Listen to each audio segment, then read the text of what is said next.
Glória a Deus e aleluia. Boker Tov. Boker Tov, bom dia, gente. Bom dia. Boker Tov. Nós temos as salas, antes de repartir em salas, né?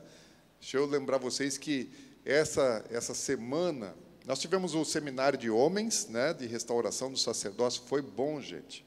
Os homens os que vieram, saíram tudo cheio de hematoma, né? Apanharam um monte, levaram cascudo, mas acho que aprenderam um monte também, né? E agora só falta colocar em prática, né? Mulheres, não cobrem os maridos, né? Esperem o Espírito Santo promover, né, o crescimento da semente, porque assim foi plantada uma boa semente, mas às vezes o fruto não nasce no dia seguinte, gente, né? Tenham paciência, né? Mas orem para que a semente que foi plantada possa germinar rápido e dar muito bom fruto. Amém?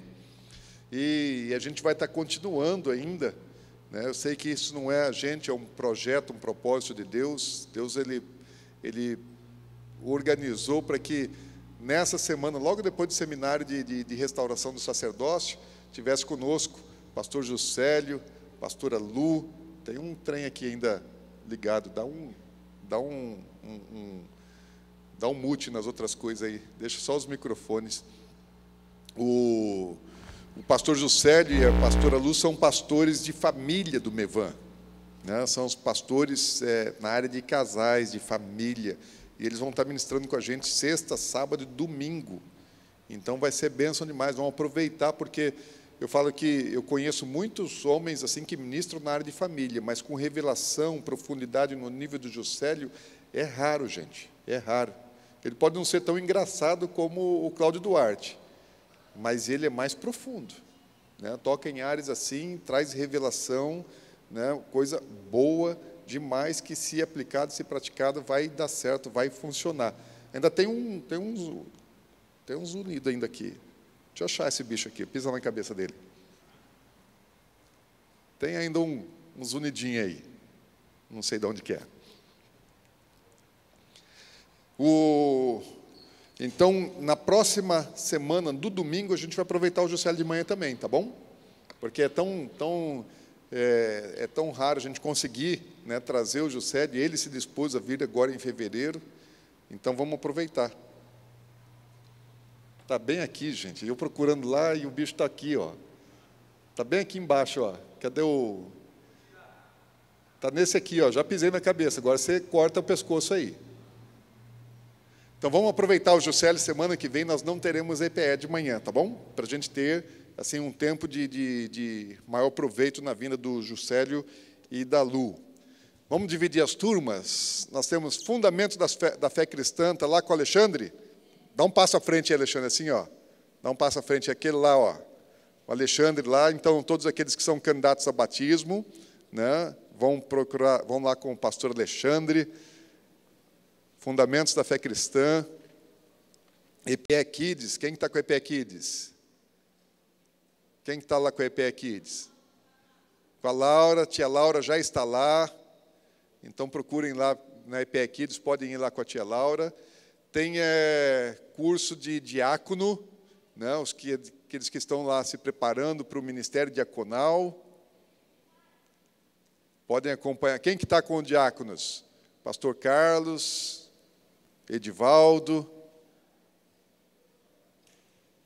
os que estão se preparando para servir, né, ainda mais na casa do Senhor.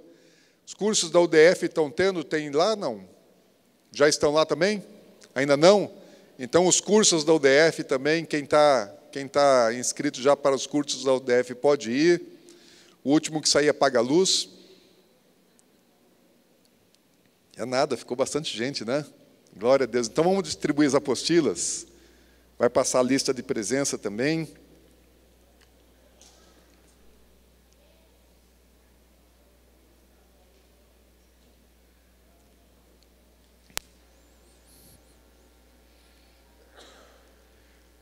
A pastora Janete tem material lá? Tem apostila lá na frente?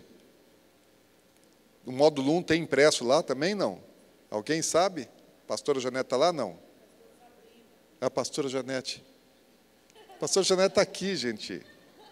É que eu apanhei tanto na cabeça agora no seminário de homens, né? Que eu fiquei até meio confuso. Eu fiquei com a Janete na cabeça aí, ó. Janete. Tem, não tem material impresso, sim. Pergunta, a pastora Sabrina está lá na frente com o material ou não? Tem apostilas lá, a pasta? Isso, né, apostila? A apostila está sendo distribuída da lição de hoje, né? Não, a pastora Sabrina, ela ia montar ali, pede para ela para ter lá, né, as pastas. Ministério Infantil, Kids, imprimiu, né, o módulo 1, então você não precisa, talvez, imprimir, já fizeram impressão colorida, e você só vai pagar praticamente o custo, né? Ficou R$10 o módulo 1, já impresso em folhas coloridas, porque a gente está editando e aí ela já tá com o material do módulo 1, o módulo 1 inteiro, né? Todo o módulo 1, que tem lá, são 16 lições, né? 15 mais a apresentação, são 16 lições. Então, o módulo 1 todo está já pronto lá, está impresso e você pode adquirir a pasta também para armazenar isso, ok? Bênção, gente. Semana passada, a gente estava falando um pouco das promessas de Deus, da aliança que Deus faz com Abraão. A gente vem num caminhar, né, para entender o que é que Deus está fazendo, né, qual é o mover, qual é o agir de Deus em relação ao... Ainda tem aqui, ó. Daqui, o bicho ainda está aqui dentro. Corta aí o pescoço dele. Então, na semana passada, a gente já trouxe vários dos aspectos da aliança que Deus fez com Abraão e com a sua descendência. Deus está preparando, né, um terreno, Deus está preparando um ambiente para que pudesse enviar Jesus para abençoar todas as nações da terra, e Deus escolhe Abraão, Deus escolhe a descendência de Abraão para que pudesse fazer isso. E agora nós vamos dar uma seguida dentro daquilo que Deus está colocando como parâmetro. O que é que Deus está estabelecendo para um povo, para uma nação? Daí, semana que vem, a gente não vai ter lição de pé, e daí, na outra semana, né, daí, o irmão Henrique, doutor Henrique, vai estar nos trazendo a respeito dos padrões que Deus vai estabelecendo para um povo, para uma sociedade, né? O que é que Deus está construindo, né, na terra, o que Deus está construindo lá em Israel, como um modelo social, como um modelo de vida no reino, né, de um povo, de uma nação servindo as leis de Deus. Eles não tinham uma legislação própria. Nós temos uma lei, nós temos normas legais, nós temos uma Constituição, nós temos leis complementares, leis ordinárias, federal, estadual, municipal, decretos e tantas normas que devem ser seguidas pela sociedade. E nós fazemos as nossas leis. No sistema que Deus estabeleceu, Ele fez leis. Então, a nação de Israel não tinha lei própria, ou feita por homens, não tinha um Congresso Nacional, não tinha um Senado, não tinha uma Câmara de Deputados. Ainda está aí o bicho. Ainda está aqui. Não cortou direito o pescoço dele, não. O bicho ainda está esperneando lá. A nação, o povo de Israel, não tinha uma Câmara para elaborar normas, para elaborar leis. A lei deles era aquilo que Deus estabelecia, eles viviam segundo os princípios, normas, mandamentos, né? Legislação dada por Deus.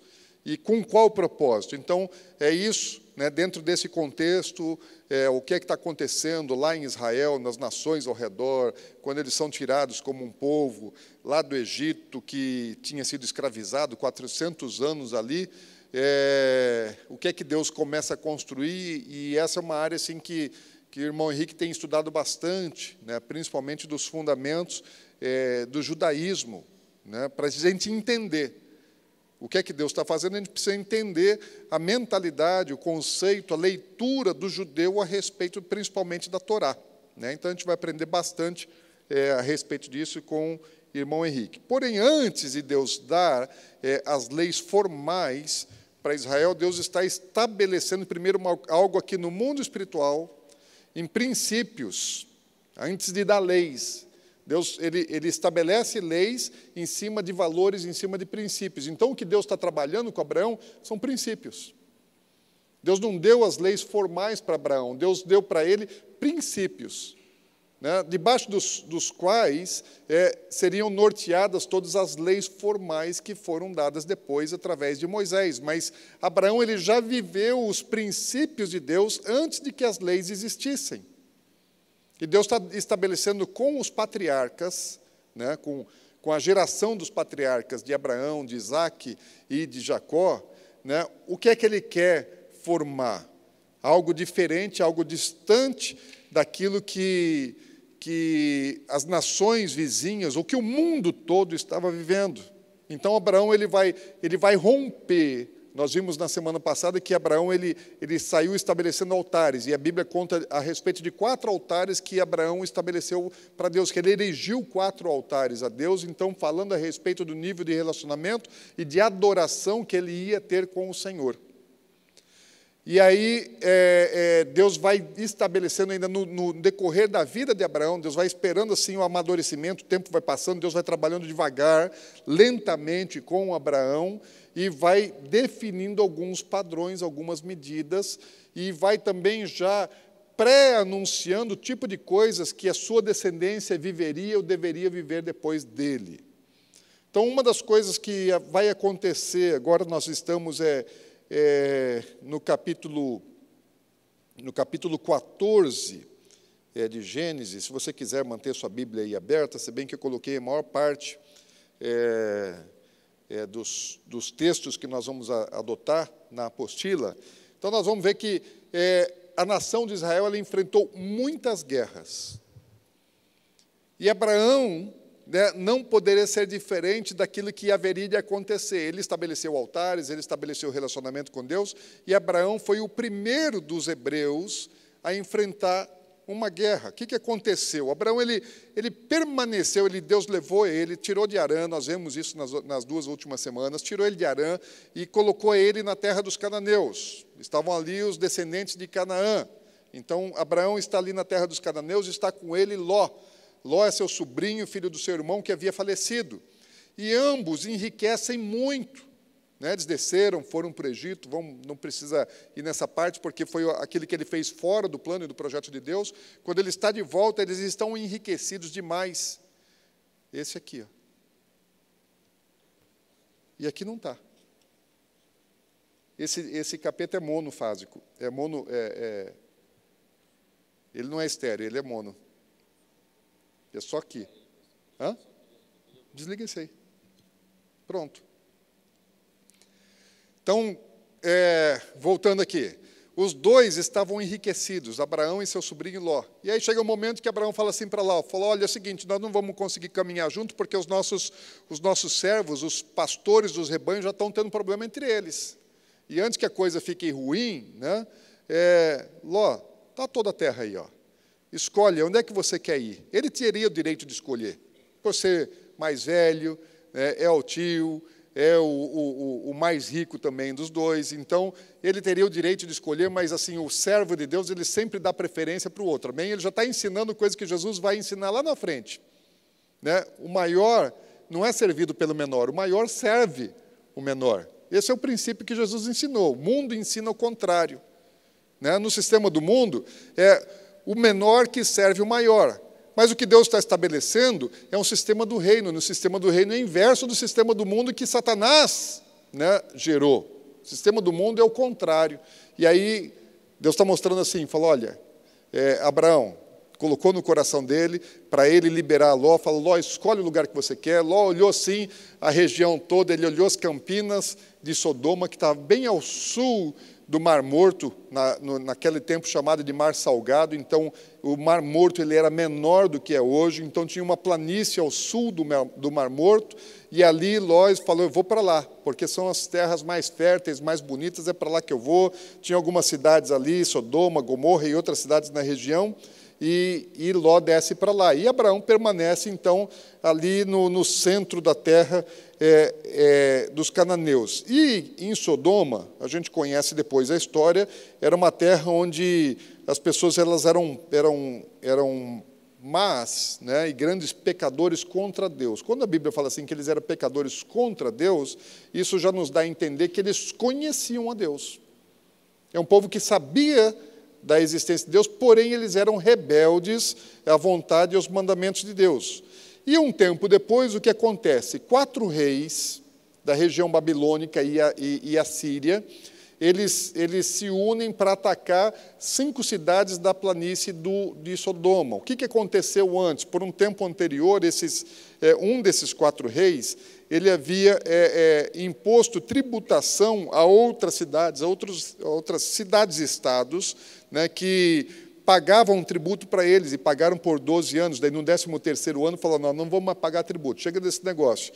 E aí ele junta, né, com outros reis, se organiza para atacar aquelas cidades que estavam sonegando o tributo, né, que não estavam pagando os impostos para eles, né, que eles achavam-se no direito de receber. E aí, então, 4 reis que vêm do norte da Babilônia, né, eu não entreguei o pendrive aí, né? Dá para alguém pegar aqui para mim? Vamos colocar na tela lá. EP 18, daí tem umas imagens lá. Então, só tem 3. Está na apostila aí, mas está bem apagadinho. Então, esses 4 reis, eles vêm do norte, da região da Babilônia, e eles atacam as cidades do sul do Mar Morto, e uma delas é Sodoma, aliás, a cidade principal. E ali cita o nome desses reis. Eu quero só destacar o primeiro que é citado, né, Anrafel. E Anrafel, ele fala que ele era rei de Sinar. Qual era a região de Sinar?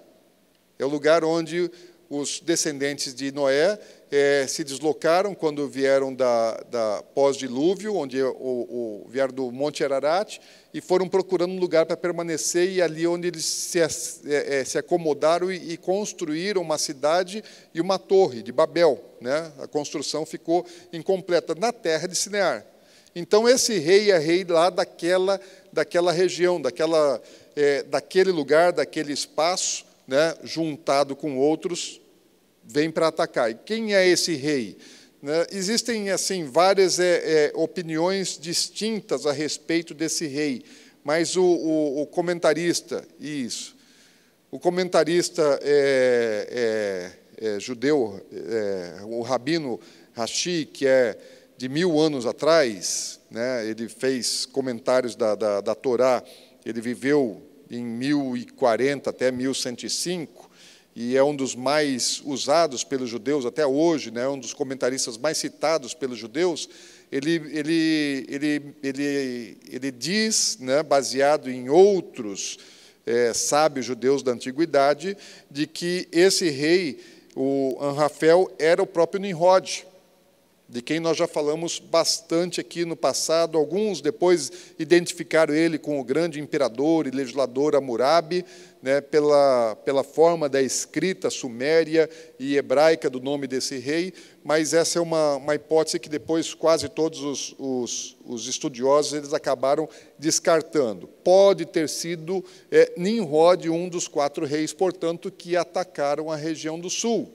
Aí Ló é levado cativo, porque eles venceram as 5 cidades, os 5 reis do sul, derrotaram eles, saquearam as suas cidades e tomaram as pessoas e levaram cativas, né? Levaram prisioneiros. E Abraão, quando sabe do ocorrido, e que o Ló, sobrinho dele, também tinha sido capturado, Abraão ele não se defendeu quando ele poderia ter escolhido uma terra, deixou Ló, mas quando Ló foi capturado, ele não defendeu assim, mas o sobrinho dele ele defende.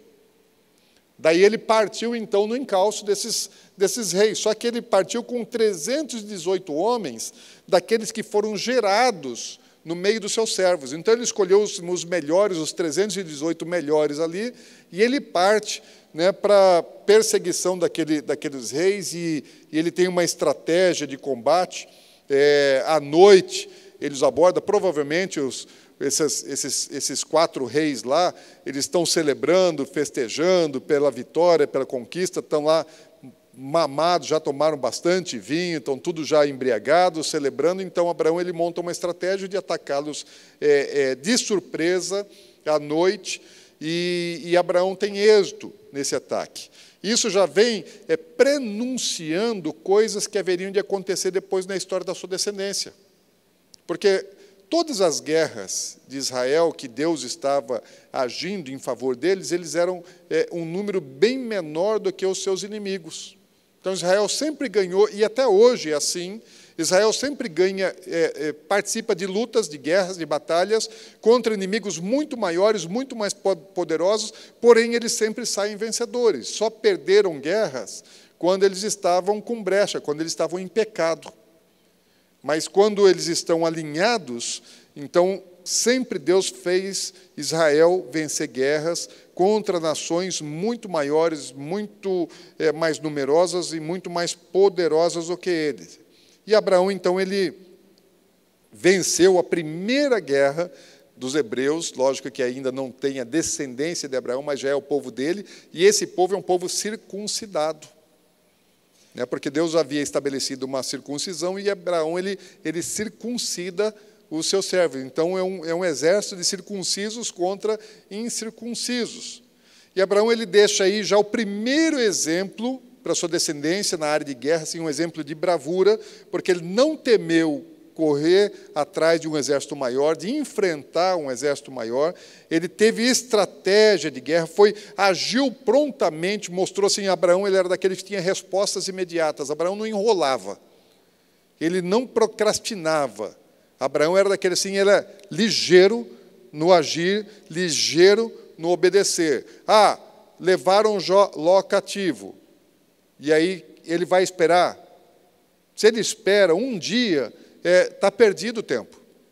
Se ele demora, nunca mais ele poderia agir, porque se os exércitos inimigos, invasores, chegassem nas suas cidades de origem, ele já não conseguiria mais invadir as cidades daqueles homens, porque eram cidades fortificadas e havia muitas outras pessoas para combater e lutar e defender suas cidades. Então, ele precisava alcançá-los em tempo.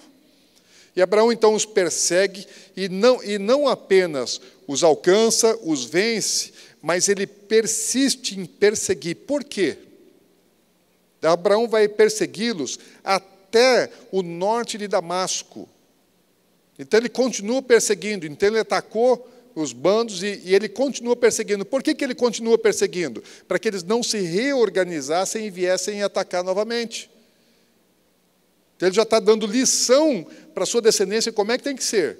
Tem que ser pontual, tem que ser rápido, tem que ser ligeiro, tem que ser corajoso, tem que enfrentar os maiores, tem que ter estratégia e tem que ir até o seu limite. Não vai lá, conquista, faz um gol e está bom ganhar de 1-0.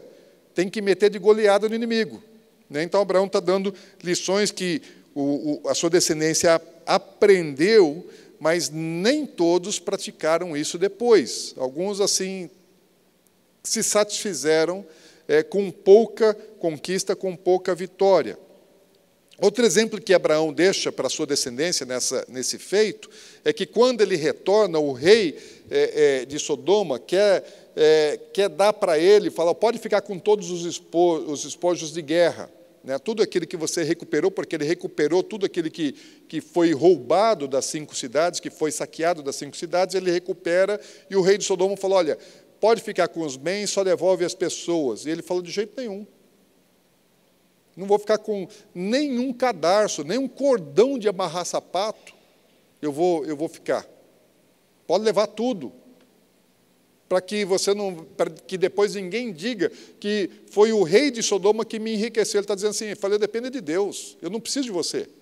Tem um Deus que me enriquece, tem um Deus que me dá as coisas, não preciso de você. Ainda mais um homem de má índole, porque Sodoma era uma cidade terrível de reputação, de práticas. Ainda pouco tempo depois, Deus manda seus anjos virem destruir Sodoma por causa da imoralidade, por causa da injustiça, por causa de tudo aquilo que acontecia lá. E o rei é o cara que dá sustentação para tudo aquilo. Então, era um homem de caráter não tratado, imoral, de uma má reputação. Então, Abraão falou, eu não quero nada teu. Ele foi lá para salvar o seu sobrinho, salvou todo mundo e recuperou os bens que foram saqueados. Mas ele não estava interessado em coisas. E aí, depois, então, desse evento, dessa vitória, quando Abraão está voltando, ele tem esse encontro com o rei de Sodoma, que vai ao seu encontro, mas não é o único que vai ao encontro de Abraão. Aí aparece, repentinamente, do mesmo jeito que aparece, depois desaparece nos relatos bíblicos, uma das figuras mais enigmáticas de toda a Bíblia. Então, olha lá em Gênesis 14, versículo 18 em diante, diz assim: Melquisedeque, rei de Salém, trouxe pão e vinho. Era sacerdote do Deus Altíssimo. Abençoou ele Abraão e disse... Eu estou lendo Abraão porque você já sabe que lá na frente Deus vai mudar o nome de Abrão para Abraão, né? Abençoou ele Abraão, e disse: Bendito seja Abraão pelo Deus Altíssimo, que possui os céus e a terra. E bendito seja o Deus Altíssimo, que entregou os teus adversários nas tuas mãos, e de tudo lhe deu Abraão o dízimo. Esse encontro que Abraão teve com Melquisedeque gera assim, várias coisas para a gente parar e dar uma refletida sobre esse episódio que Deus quis que tivesse registrado na sua palavra. Quem era Melquisedeque? Quem era esse cara? O seu nome, que é uma junção de duas palavras, na verdade, no hebraico é Malquisedeque, ele significa, né, literalmente, rei justo ou rei de justiça, rei, né, de tzedakah, de justiça. Então, era um rei que ele era justo. Justo é aquele que faz tudo quanto é devido e dá tudo aquilo que é direito a quem lhe é devido. Então, é um rei correto, um rei justo, um rei que ele era perfeito nessas questões. E também ele era rei de Salém. Salém é um lugar e o seu significado é paz. Então, ele era rei de justiça e rei de paz, né? E Salém é uma cidade antiga que depois, a gente vai ver logo aqui adiante. Mas a Midrash, que são coletâneas de histórias, contos judaicos, que relatam coisas que aconteceram no tempo bíblico, na história bíblica, principalmente da Torá, e que não estão registrados na escrita da Torá, mas que faziam parte da tradição oral que era contada. Então, existem muitos detalhes, muitas histórias, né, registros rabínicos a respeito dos eventos que estão relatados na Bíblia, mas não estão escritos na Bíblia, não estão detalhados na Bíblia. Então, a Bíblia escreve uma parte, mas eles tinham conhecimento de outras coisas que não foram escritas. E na Midrash, né, é dito que o Melquisedeque era Sem. Quem era Sem? Sem, filho de Noé. Se era ou não, a gente não sabe, porque a Midrash ela começou a ser escrita, isso aí já depois que o povo hebreu já tinha ido e estava voltando já da Babilônia. Então, mais de 1.500 anos depois do evento é que isso começa a ser registrado. Então, não é alguma coisa assim de quem viveu na época que registrou.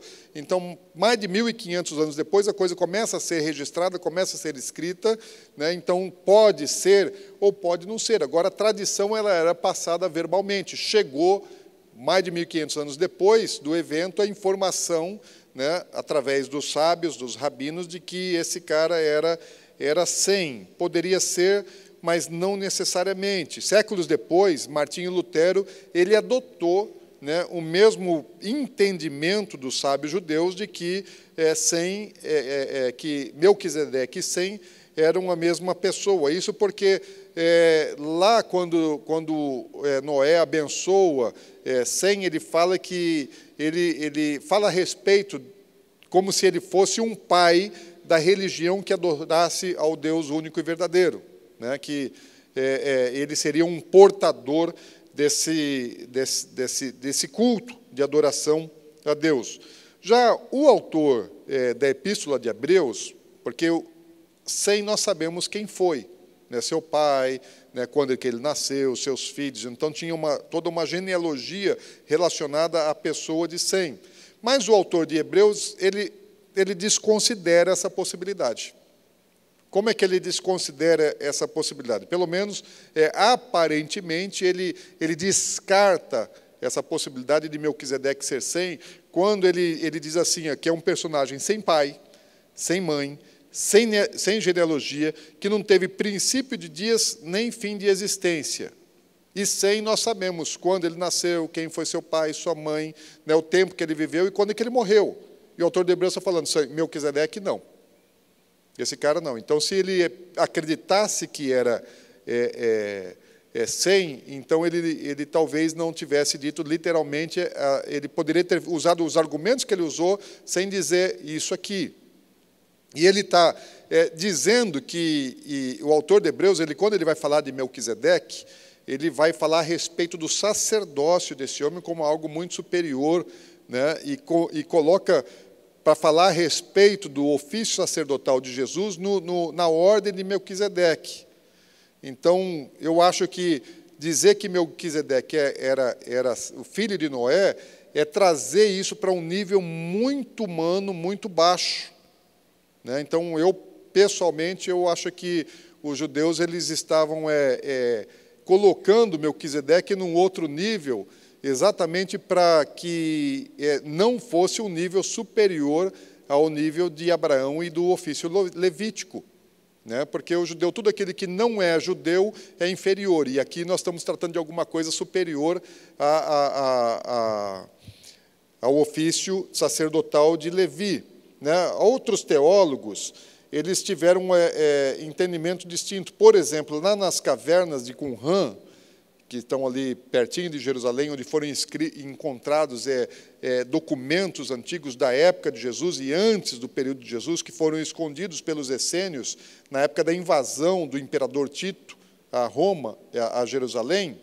Isso aconteceu no ano 70, então havia uma comunidade de essênios que estava ali no deserto da Judéia, e eles, no tempo da invasão, eles esconderam a sua biblioteca em vasos de barro e ocultaram dentro de cavernas. E ali, uma região muito seca, né, não chove, e o ar é muito seco, então conservou isso, foi descoberto em 1948, quando o Estado de Israel ele é recriado, também na mesma época foram descobertas, né, aqueles manuscritos, aqueles escritos antigos, muitos deles com 300 anos escritos antes de Jesus, então tem lá fragmentos da biblioteca dos essênios. E na caverna 11, foram encontrados alguns fragmentos onde coloca Melquisedeque numa posição no reino celestial como um anjo, né? Atribui a ele a uma condição de um anjo. Orígenes de Alexandria, um dos pais da igreja que viveu no segundo século, no final do segundo século e até a primeira metade do terceiro século, ele também acompanhou, né, o entendimento dos essênios ou dos documentos que estavam guardados ali, ainda que Orígenes ele não tenha visto a biblioteca dos essênios, porque ele nasceu mais de um século depois da destruição de Jerusalém, mas conhecia, através talvez de outras bibliotecas, essa informação, né, de que Melquisedeque, segundo a opinião de judeus mais antigos do que de Rashi, né, acreditavam ser um anjo, ok? Então, nós estamos falando assim, de gente que viveu 1000 anos antes daquele que eu falei que está acreditando que é 100. Outros que viveram 1000 anos antes dele estavam dizendo que era um anjo. Está muito mais para um anjo do que para um descendente de Noé, pelas suas características. Outros teólogos pensaram outras coisas a respeito de Melquisedeque. Por exemplo, Epifânio, né, de Salamina, que viveu no terceiro século, no quarto século da era cristã, ele achava que era o próprio Espírito Santo, que havia se manifestado de maneira física. Ambrósio, né, ele também viveu no quarto século, ele acreditava que era Jesus. E muitos outros acompanharam o entendimento de Ambrósio de que a manifestação de Melquisedeque é uma aparição de Jesus. Eu acho, se não me engano, o pastor José Rodrigues, ele também concorda com essa opinião de que Melquisedeque era uma manifestação do próprio Senhor Jesus. Outros, como Clemente, que viveu há 400 anos atrás, né, há 300, 400 anos atrás, esse já acreditava, identificou ele como Enoque. Enfim, existem muitos estudiosos que falam, é esse, é aquele e tal. Por quê? É uma figura enigmática. Não dá para a gente afirmar com segurança, com certeza. Eu acho que 100 não era. Né? Tinha que ser alguma coisa muito superior a 100 por quem ele era. Porque ele, além do seu nome falar a respeito um pouco de quem ele era, também a Bíblia fala assim, que ele era rei de Salém. E Salém, há concordância de todos os estudiosos de que é uma cidade antiga, né, que depois ela vai ser citada nos dias de Davi como a cidade dos Jebuseus, que Davi vem conquistar essa cidade 1000 anos depois de Abraão, porque Josué não conquistou, então ficou ali uma cidade, né, vários lugares não foram conquistados por Josué e vieram a ser conquistados depois, e Davi conquista a cidade dos Jebuseus, que se torna a cidade de Davi. Dá para pôr aí o próximo slide?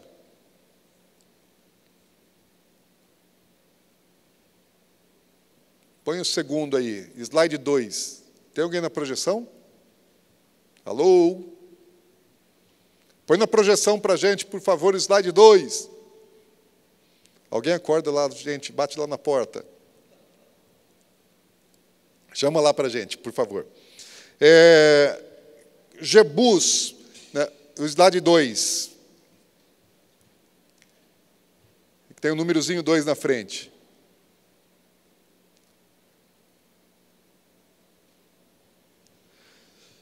A cidade de Jebus, depois ela foi conquistada por Davi, e lá Davi estabeleceu a sua cidade, o seu palácio, e ele governou Israel a partir dali. Esse é o lugar que depois é Jerusalém.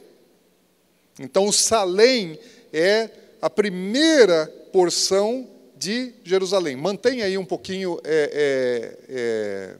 essa imagem. Você vai ver que ali, na cidade tem uma circunferência ali em preto, então ali é uma encosta de um monte, e esse monte é o mesmo Monte Sião, que é o lugar onde Abraão foi oferecer Isaque. Né? Monte Moriá, Monte Sião, mesma coisa. Vocês podem ver um pouquinho lá, acima da circunferência preta, e um pouquinho para a sua esquerda, tem ali aquela mesquita da Cúpula Dourada. Aquela mesquita da Cúpula Dourada, ela foi construída em cima do lugar onde Salomão construiu o Templo de Salomão em Jerusalém, que é o mesmo lugar onde Abraão, segundo a tradição judaica, foi oferecer Isaque no Monte Moriá. Vê o próximo slide, por favor.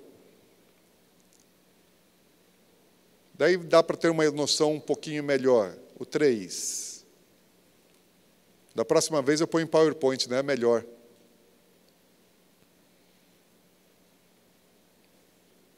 Então, a cidade de Salém é a mesma cidade de Jebus, que é a mesma cidade de Davi. Essa aí seria mais ou menos o que era Jebus e depois a cidade de Davi. Então, uma cidade fortificada na encosta do monte. Você vê ali mais em cima, agora já está noutra posição, ali ao norte, está o Monte Moriá. Está vendo? Lá um pouquinho para a direita, acima da cidade para a direita, está o Monte Moriá, o lugar aonde Abraão foi sacrificar Isaque. E a cidade de Salém estava ali ao sul, né, na encosta do Monte Sião, ou Monte Moriá, aonde Melquisedeque era rei. Então, Melquisedeque ele era rei do lugar aonde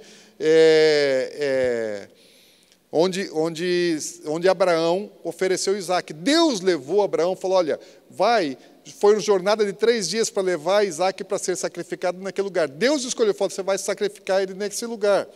O salmista, no Salmo 76, versículo 2, fala assim, em Salém está o seu tabernáculo e em Sião a sua morada. Então, a Bíblia própria já identifica Salém como Jerusalém.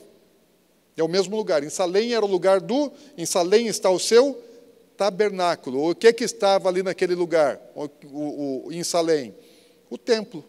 Né? O tabernáculo é o lugar do culto, o lugar do templo que Deus estabeleceu ali naquele lugar. Então, você vê que o rei Melquisedeque, ele estava numa região, estava num lugar onde já existia um culto, porque a Bíblia também diz que ele era sacerdote do Deus Altíssimo.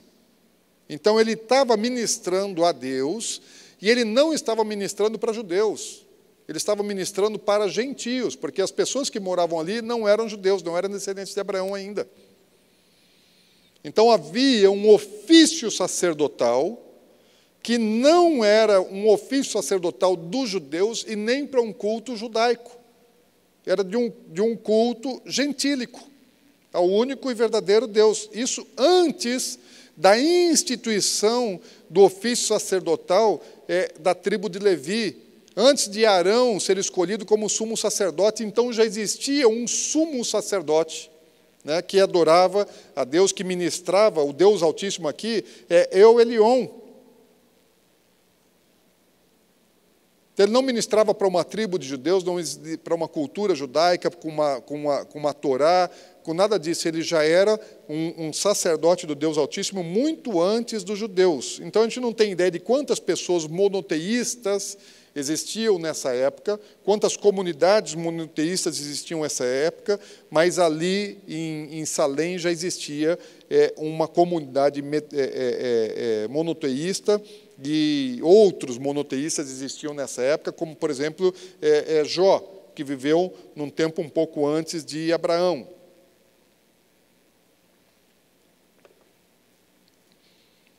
Cerca de 1000 anos depois do encontro que Abraão teve com Melquisedeque, Davi ele compôs o Salmo 110, e no Salmo 110 ele retrata, ele fala assim, que o Senhor dele se assentou à destra de Deus.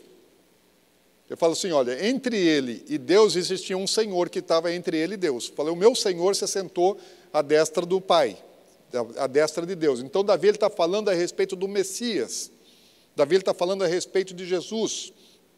E quando ele está falando a respeito de Jesus, ele diz a respeito de Jesus o seguinte, tu és sacerdote para sempre, segundo a ordem de Melquisedeque, que Deus declarou para o Senhor de Davi, que ele era sacerdote eterno, segundo a ordem de Melquisedeque. Então, não dá para eu pensar que Melquisedeque era 100, né? Porque senão Jesus estaria sendo equiparado a esse nível humano, e, na verdade, os comentaristas judeus eles falam muito pouco a respeito disso, porque senão eles teriam que admitir que Melquisedeque ele era muito maior do que próprio Arão e o ofício sacerdotal levítico. Jesus, quando Jesus está falando a respeito de si mesmo, ele cita o Salmo 110, né?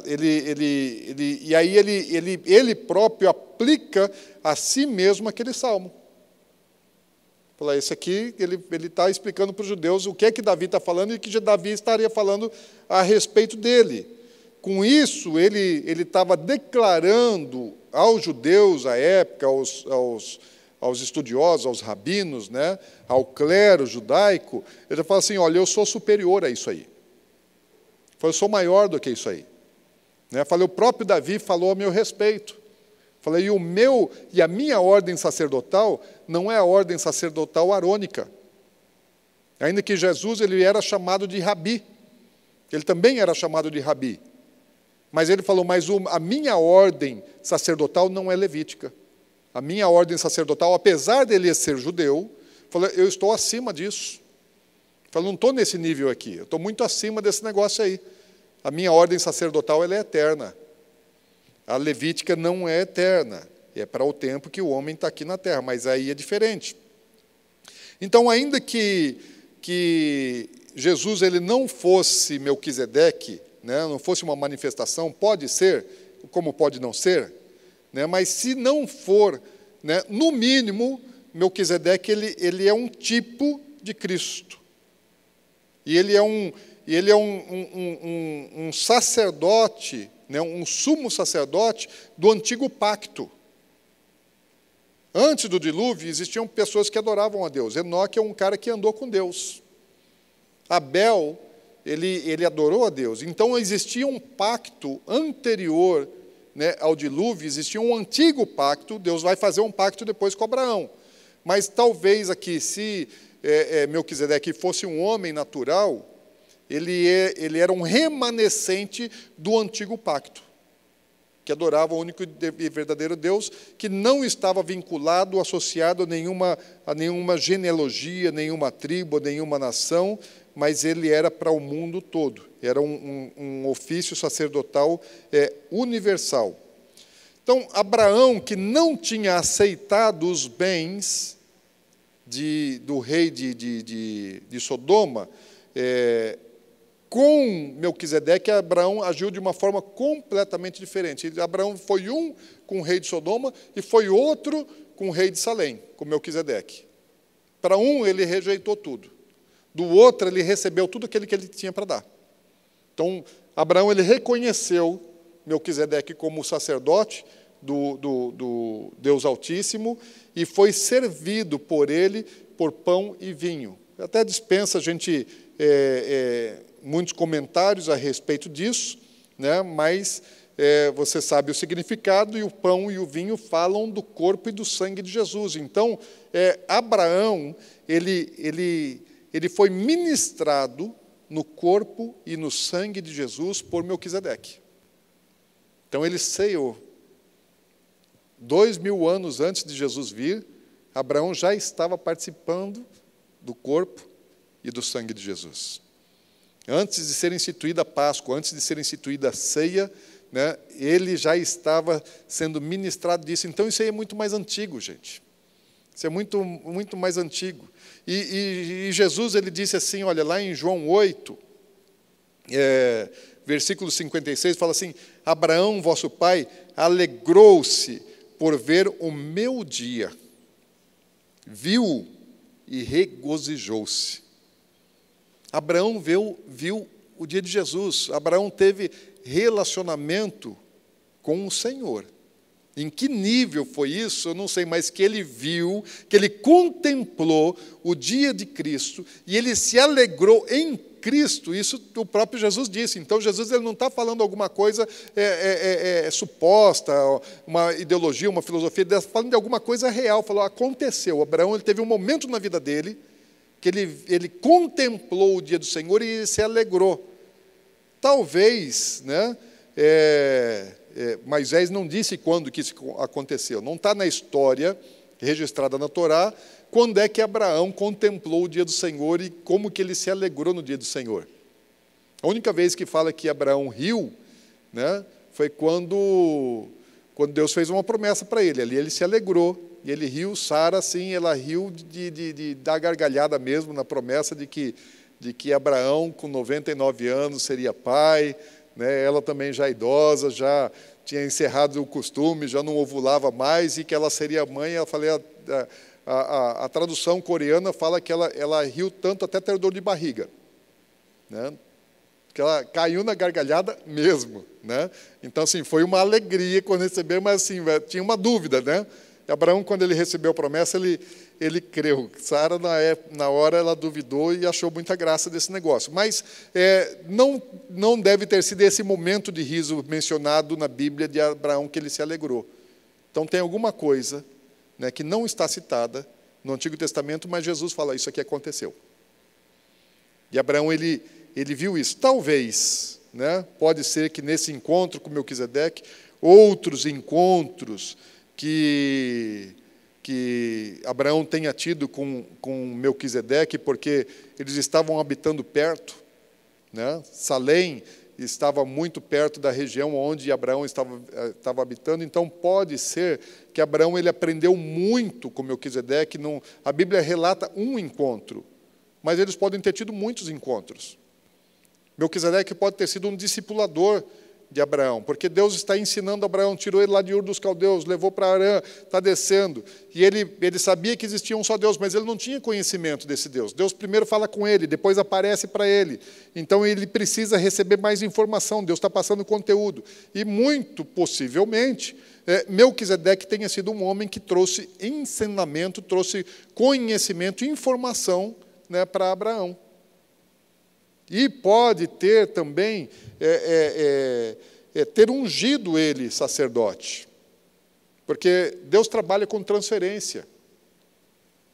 Deus trabalha com transferência. Então, Melquisedeque pode ter sido um sacerdote do Deus Altíssimo que transferiu unção sacerdotal para Abraão, para depois, né, na descendência de Abraão, fosse levantado um ofício sacerdotal, né, do Deus único e verdadeiro.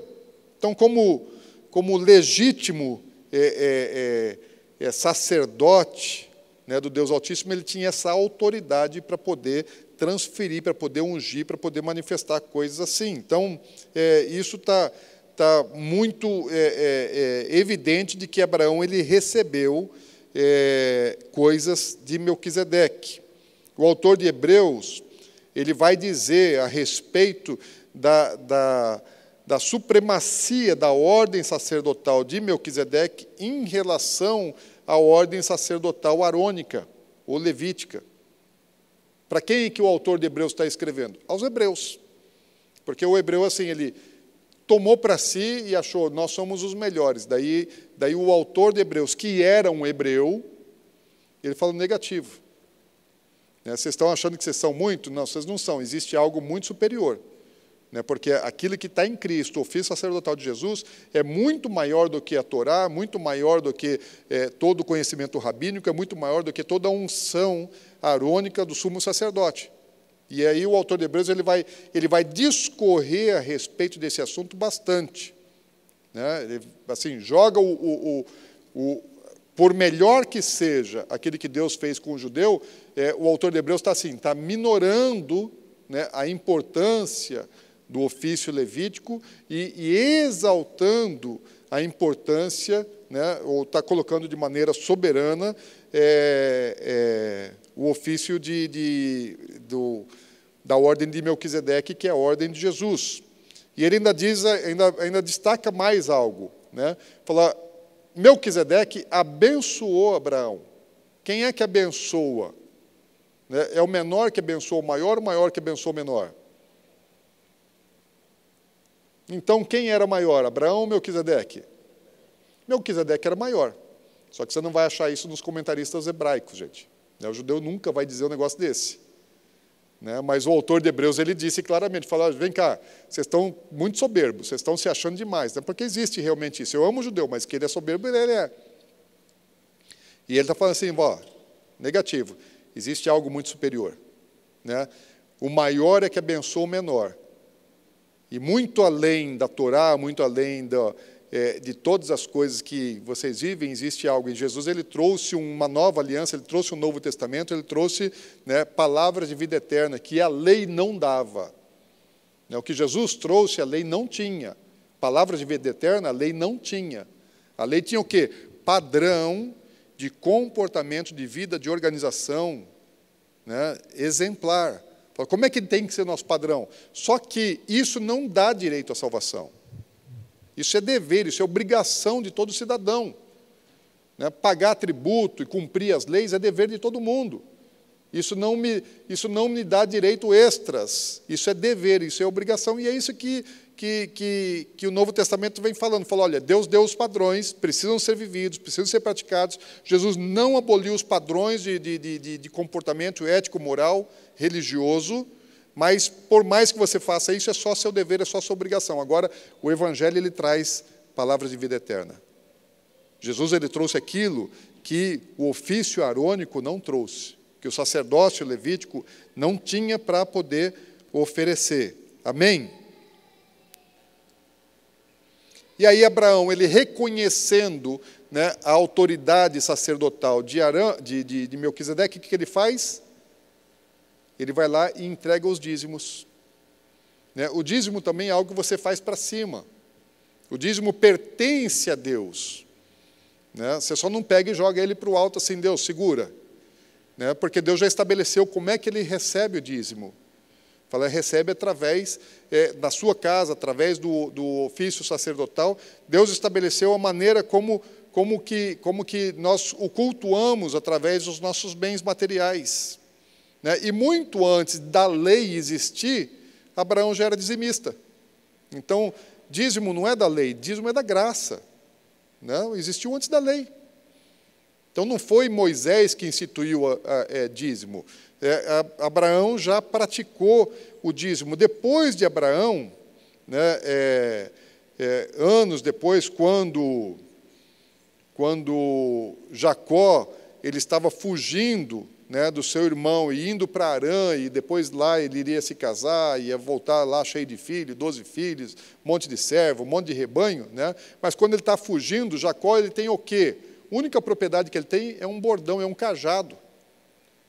E Jacó ele tem uma experiência com Deus. Qual que é a experiência? Ele tem uma experiência em Betel. Betel, casa de Deus. Então ele tem uma experiência numa noite, num sonho, né? Ele vê os céus abertos, anjos subindo, descendo pela escada. Então ele tem uma experiência com Betel, casa de Deus. E quando ele tem uma experiência com Deus e com a sua casa, ele fala assim, eu vou dizimar.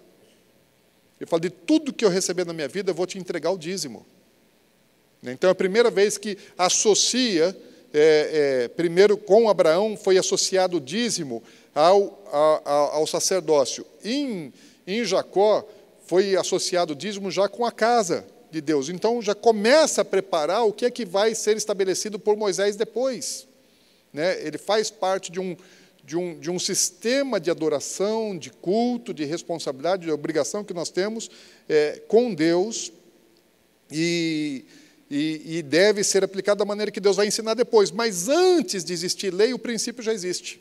Né? E o princípio está sendo praticado pelos patriarcas. Então, assim, quando a gente tem uma experiência com Deus, como Abraão teve experiência com Deus, como Jacó teve experiência com Deus, a gente honra a Deus com os nossos dízimos e nossas ofertas sem que Ele peça.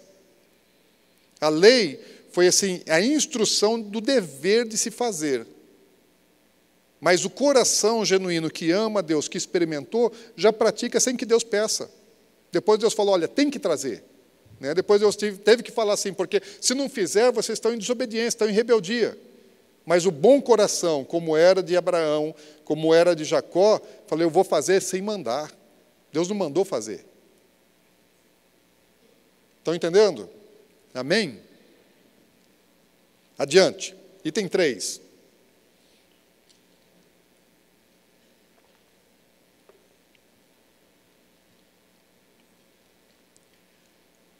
No capítulo 15, o que vai acontecer? Deus ele vai renovar, né, as suas promessas para Abraão e para a descendência. No versículo 1 do capítulo 15, talvez aí passaram-se alguns anos, e Abraão podia estar ficando assim meio ansioso, porque a Bíblia não diz que aconteceu nada do que Deus prometeu. Deus promete, mas a coisa não está acontecendo. Aí Deus fala com Abraão, então, no capítulo 15, versículo 1, fala, olha, fica tranquilo, não teme não, né? Fica em paz. Deus está assim, eu falo, estou por aqui, ó. Não estou falando com você, não estou dizendo nada, não, mas eu estou por aqui, fica em paz, porque aquilo que eu prometi, eu vou cumprir. E daí no versículo 5 ele diz assim, então, conduziu até fora e disse, olha para os céus e conta as estrelas, se é que podes. E lhe disse, será assim a tua posteridade. Ele creu no Senhor, e isso lhe foi imputado para a justiça. Disse-lhe mais, eu sou o Senhor que te tirei de Ur dos Caldeus, para dar-te por herança esta terra. Perguntou-lhe Abraão, Senhor Deus, como saberei que hei de possuí-la? Então, quando Deus fala a respeito da promessa de herança, de filhos, Abraão creu. Quando Deus ele fala da posse da terra, fala, como é que eu vou saber? Né? Qual é o sinal, qual é a marca, o que o Senhor vai me mostrar aí para eu saber? Porque Deus estava reafirmando a promessa que envolvia uma descendência e uma terra. Então, é um relacionamento de Deus, né, com um povo e com uma terra. Então, são as três partes ligadas e elas precisam acontecer. E fala assim, que quando ele creu na promessa de Deus a respeito da sua posteridade, de ter muitos filhos, fala, isso aí lhe foi imputado para a justiça. Quando você chega no Novo Testamento, você vai lá em Apocalipse, no capítulo 19, no versículo 8, fala assim que os atos de justiça que tecem, são a linha, né, do linho finíssimo que tece as vestes da noiva, a palavra lá é de caioma. O que é isso? São todas as atitudes, tudo aquilo que eu faço que Deus aprova, aquilo que Deus fala assim, olha, essa é uma atitude correta, essa é uma atitude justa, essa é uma atitude que eu aprovo. Então, o que é que Deus está falando assim? Isso aqui, na linguagem do Novo Testamento, isso é um dikaioma, isso é um ato de justiça. Quando o crer, né, o acreditar, Deus promete, ele crê, então isso lhe é imputado como um ato de justiça. A segunda parte, então, ele fala, olha, como é que eu vou saber, né, que vou herdar? E aí, então, Deus manda Abraão preparar uma cerimônia, um tipo de uma cerimônia que era conhecida e que era usada nos dias de Abraão. Como é que ela funcionava? Né? Duas partes celebravam uma aliança. E aí eles pegavam animais e eles partiam esses animais ao meio, eles colocavam uma banda para um lado e outra banda para o outro. E aí as duas partes passavam entre os animais, celebrando, né, um pacto, e um pacto de sangue, um pacto de morte. Assim, nós estamos obrigados ao cumprimento daquilo que nós estamos aliançando. E aquele que descumprir, que não cumprir a sua parte nessa aliança, que lhe aconteça semelhantemente a esses animais, que morra assim também. Que seja partido ao meio, que morra, que derrame seu sangue.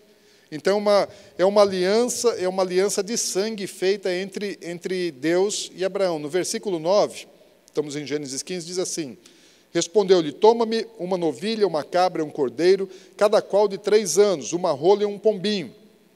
Ele, tomando todos esses animais, partiu-os pelo meio e lhes pôs em ordem as metades, umas defronte das outras, mas não partiu as aves.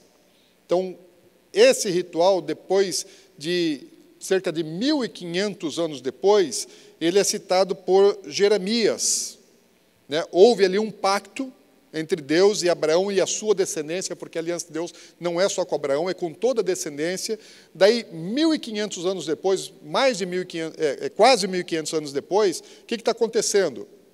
Os filhos de Abraão estão sendo levados para o cativeiro na Babilônia. Por quê? Porque eles desobedeceram a aliança que Deus havia feito com Abraão, e que depois foi dada através das leis com Moisés. Mas os patriarcas já andaram numa aliança que Deus fez com eles, Deus estabeleceu as leis, Moisés passou para o povo prometeu que ia obedecer, e aí 1.000 e tantos anos depois eles estão desobedecendo. E daí o que o profeta Jeremias diz? Deus fala através do profeta. Né? Vamos abrir lá? Vamos dar uma olhadinha nesse texto. Jeremias 34.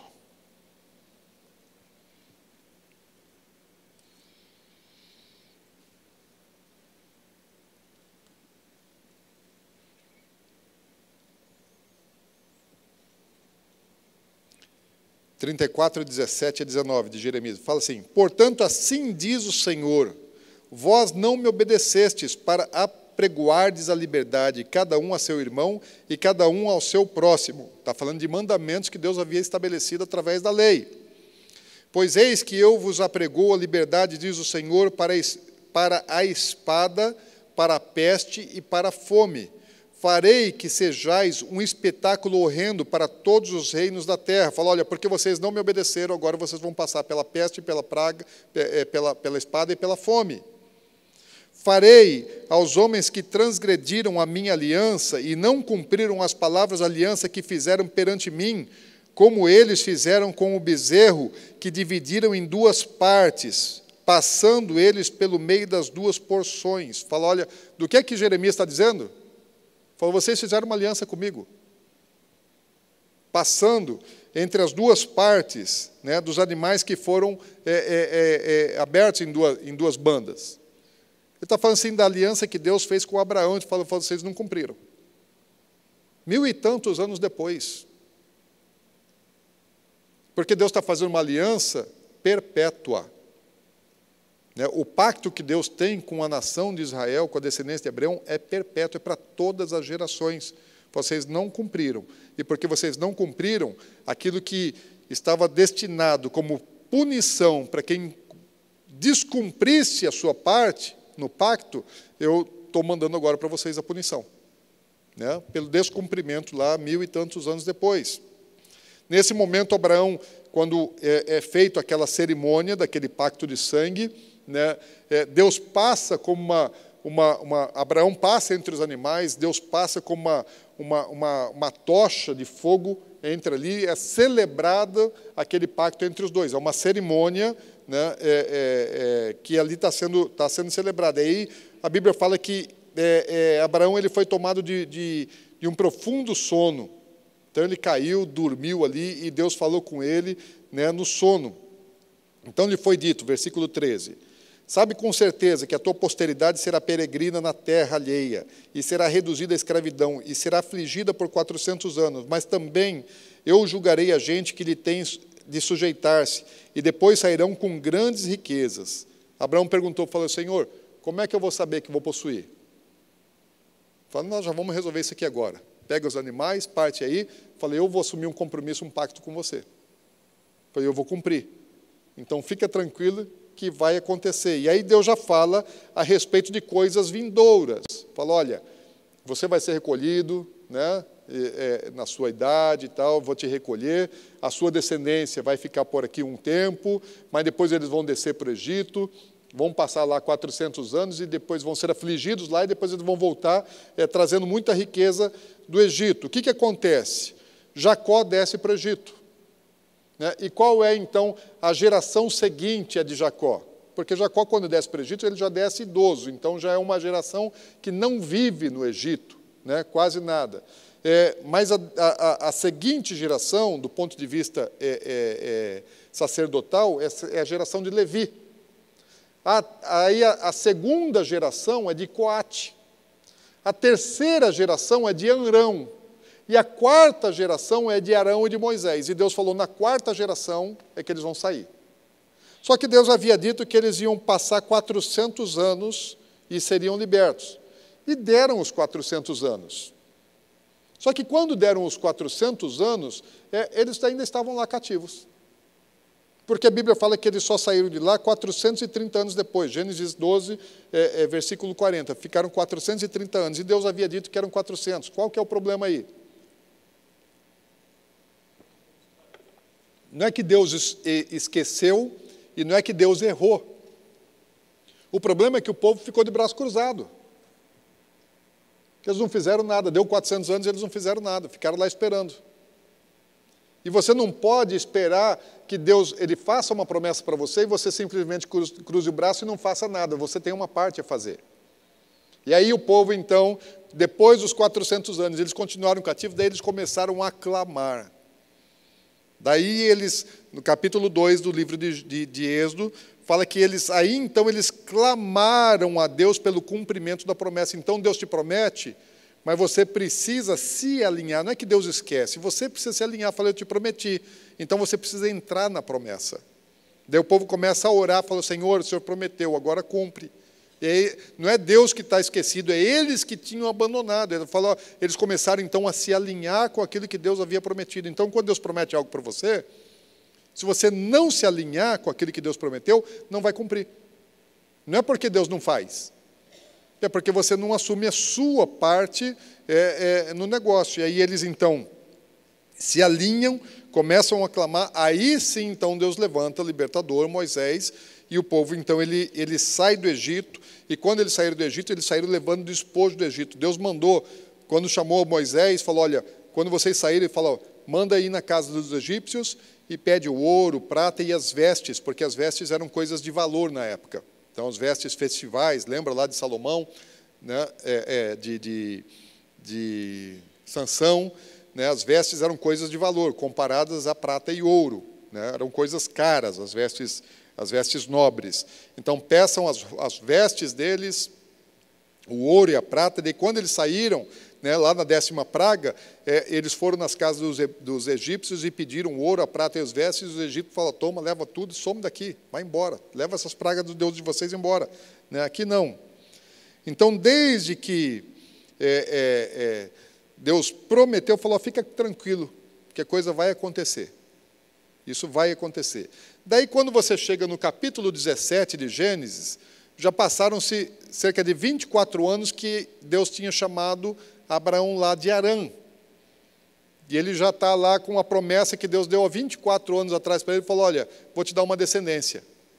Na época, Abraão ainda estava ali, calibrado, estava comparecendo direitinho com Sara.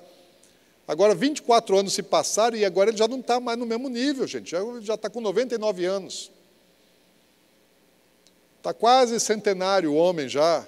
Né? Já está cansado, está meio acabadinho. Né? Não estava assim, o Roberto está firme, forte, saudável. Né? Abraão já estava bem mais acabado. Né? Muito mais acabado.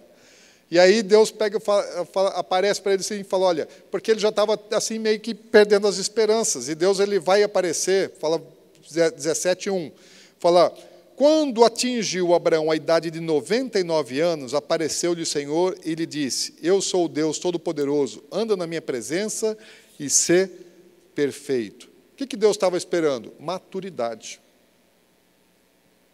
Com 75 anos é o chamado.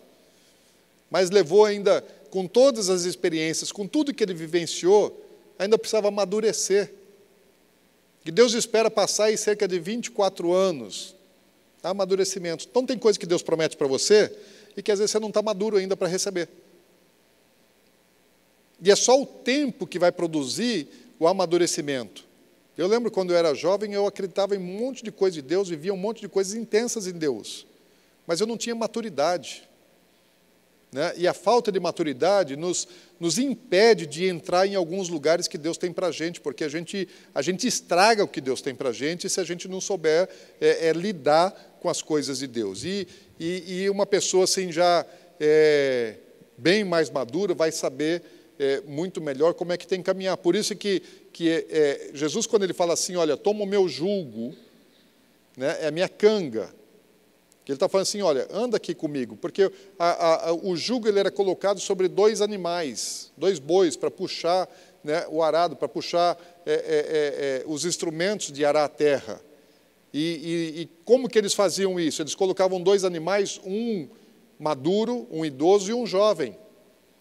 Porque o maduro ele sabe o caminho, o jovem tem a força. Não, Deus quer a força? Quer. Mas precisa da maturidade, porque a força sem maturidade não vira. Então, Abraão, por um tempo, ele tinha força, mas não tinha maturidade. Agora ele tem maturidade e não tem força. Deus fala, agora que eu vou trabalhar com você. E Deus renova, então, as forças de Abraão. Então, quando ele atinge 99 anos, Deus aparece para ele e fala, ó, eu sou o Deus Todo-Poderoso, anda na minha presença e sê perfeito. Por que Deus não falou isso para Abraão quando ele era mais novo? Gente, porque é difícil você andar num nível de perfeição com um pouco amadurecimento. Então, precisa sofrer, precisa ralar, precisa apanhar, né? Precisa tomar bastante na cabeça para depois você saber quem é você, né? Para você se tornar mais humilde, né? Reconhecer as suas fraquezas, suas debilidades. Né? Deus precisa trabalhar nisso. Jesus, ele aprendeu no sofrimento, o autor de Hebreus fala. Ele aprendeu assim, ele aprendeu a obedecer, ele aprendeu a humildade. Jesus ele só exerceu o ministério com 30 anos de idade. O próprio Senhor Jesus, antes dos 30 anos de idade, não exerceu o ministério. Jesus. E aí tem um monte de jovens que estão assim no gás e estão achando assim que já estão arrebentando. Calma. Né? Não desanima não, mas espera lá que tem muita coisa que ainda vai acontecer. Né? Não pensa que já chegou. Né? Tenha um alvo, tenha uma meta. Usa da força, mas tem coisa que só vai vir com o tempo. Tem que ter cabelo branco assim, né? O Paulo, tudo branquinho já, sobrancelha branca. Aí as coisas começam a serem enxergadas de uma maneira diferente. E aí Deus pode falar assim, agora, Abraão, agora você já tem maturidade. Sabe o que eu quero de você? Porque até então, Deus estava só prometendo. Agora Deus fala assim, agora eu quero uma coisa de você. Ei, anda aqui, ó, pertinho de mim. Fala assim, quando anda na minha presença, ele está dizendo assim, é face a face. Fala, anda aqui, ó, diante da minha face, aqui, ó, olhando para mim. Olha para mim e ser perfeito. Você fala assim, não olha mais ao redor. Não se preocupa mais com as coisas. Porque Abraão, ele tá andando, pisando a terra, conhecendo toda a terra. Né? Ele está encantado com um monte de coisa. Agora ele já não tem mais nem olhar para Sara, que era uma mulher lindíssima. Né? Mas agora ela já está um pouquinho mais caidinha um pouquinho também, né? Assim, o efeito da gravidade já pegou, não tinha silicone para fazer naquela época, não tinha botox, né? Essas coisas assim, os cremes, essas coisas revitalizantes, né? Elixir da juventude não existia assim como tem hoje. A ciência desenvolveu bastante, então assim, ele já nem tinha mais tanto olhar para Sara. Ahavá. Ahavá em hebraico é amor. Né? Então, assim, o que conserva as mulheres, né, lá em Israel, mais joviais, assim, é a Ahavá, é muito amor. Né? Só que também é a marca é a principal marca de produtos cosméticos de Israel. É muito bom. Quem vai para Israel leva uns dólares aí para comprar, porque não é barato, mas é bom, né? É excelente. Então, amor, né, muito Ahavá. Tem Ahavá para tudo, tem para o olho esquerdo, para o olho direito, né, para a testa, para a orelha, para o pescoço, tem para tudo. Para cada parte do corpo tem um Ahavá. Mas Deus está falando assim para Abraão, falei, Abraão, agora você vai andar olhando para mim. É aqui, ó, face a face. Até a gente tem o retiro dos adolescentes, que é face a face, né? Só que Abraão já tinha 99 anos, ele não era adolescente. Adolescente ainda não tem jeito de andar face a face. Né? A gente usa para estimular os jovens a andarem face a face, mas face a face já tem que estar assim, na situação já do pastor José Alberto, já viveu bastante, agora ele pode assim parar e ficar face a face com Deus. O jovem não consegue olhar só para ele, não se distrair. E falei, e agora? Ser perfeito. Olha o preço, gente. Olha o padrão da aliança. Deus está falando assim, eu vou te fazer uma multidão. Eu vou fazer você uma multidão. Mas eu só quero uma coisa de você. Anda na intimidade comigo. Se relaciona comigo. E não tenha defeito. Que tal? Esse é o padrão, essa é a medida da aliança que Deus quer ter com a gente. Jesus lá, no Novo Testamento, ele vai falar, ser santo, como eu sou santo. A Bíblia fala assim, no Antigo Testamento fala, ser santo como vosso Pai é santo. Nível de santidade, então, onde é que está a base disso? Abraão, olha aqui, anda na minha intimidade, olha para mim, não se distraia e seja perfeito, porque eu sou perfeito. Então, olha aqui a minha perfeição e me segue. Então, isso é o que Deus quer para todo mundo, gente. Isso é o que Deus quer para cada um de nós. Jesus ele vai reforçar isso depois. Né? E sabe de uma coisa? Abraão não decepcionou Deus.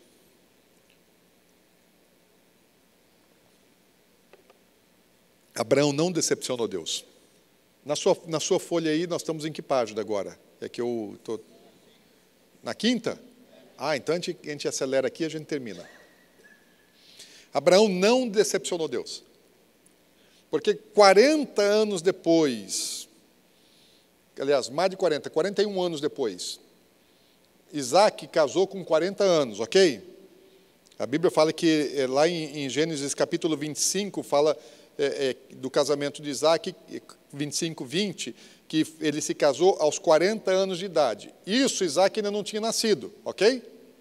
Então, mais de 40 anos depois, quando Isaac se casa, Eliezer ele vai buscar uma esposa para Sara, e aí, quando ele está indo encontrar, fala, Abraão dá instrução para Eliezer, o Damasceno, aquele que nasceu quando ele estava descendo de Arã para Canaã, lá em Damasco. Aí Eliezer fala, mas Senhor, e se ela não quiser vir? E se eu chegar lá e encontrar, porque ele está recebendo uma missão, e missão dada, missão cumprida.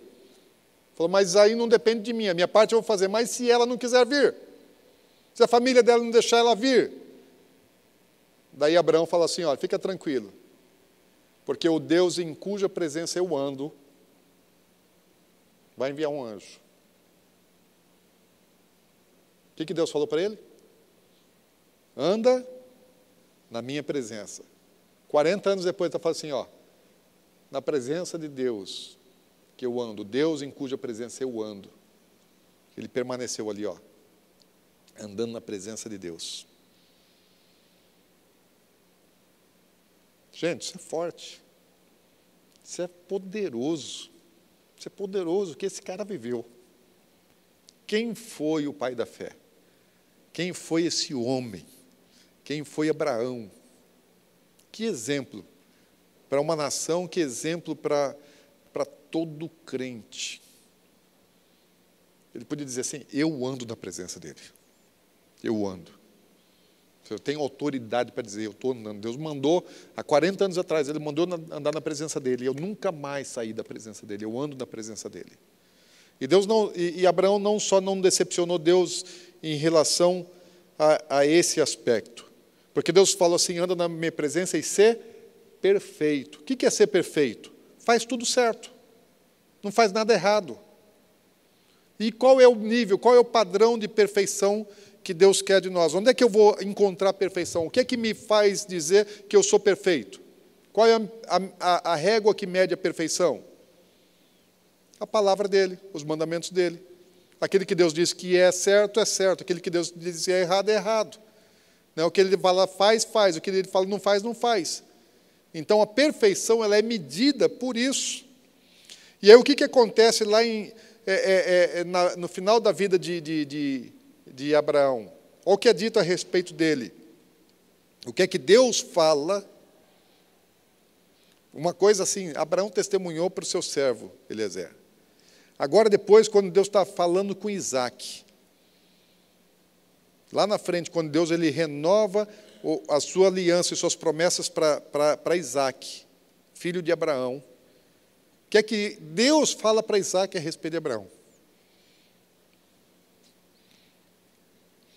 Gênesis 26, 5. Olha só, o testemunho de Deus. Porque Abraão obedeceu a minha palavra, guardou os meus mandamentos, os meus preceitos, os meus estatutos e a minha Torá.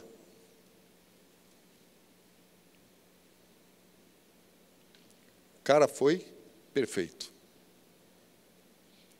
Fez tudo quanto Deus falou para ele fazer. Não desobedeceu em nada. Fala, olha só, guardou toda a minha palavra, os meus mandamentos, os meus preceitos, os meus estatutos e as minhas leis, que é Torá. Não existia lei ainda. Não estava nada escrito. Mas já existiam valores, princípios que Deus tinha comunicado a ele, talvez muitos dos quais ele recebeu através de Melquisedeque. O nível que o cara andou. Ele não fazia o que ele queria, ele fazia o que Deus queria. Ele não fazia do jeito dele, segundo a emoção, cabeça, a razão dele, segundo circunstâncias, segundo o que as pessoas achavam, pensavam. Ele fazia aquilo que Deus queria. Obedeceu. Obedeceu. Esse é um exemplo. Para finalizar, a aliança que Deus faz com Abraão, depois ele vai renová-la com o Isaac e com Jacó. No capítulo 26, versículos 3 e 4, eu li o 5, mas no 3 e 4 fala assim, a ti, falando Deus com Isaac, a ti e a tua descendência darei todas estas terras, e confirmarei o juramento que fiz a Abraão, teu pai, multiplicarei a tua descendência como as estrelas dos céus, e lhe darei todas estas terras, a tua descendência serão abençoadas, na tua descendência serão abençoadas todas as nações da terra.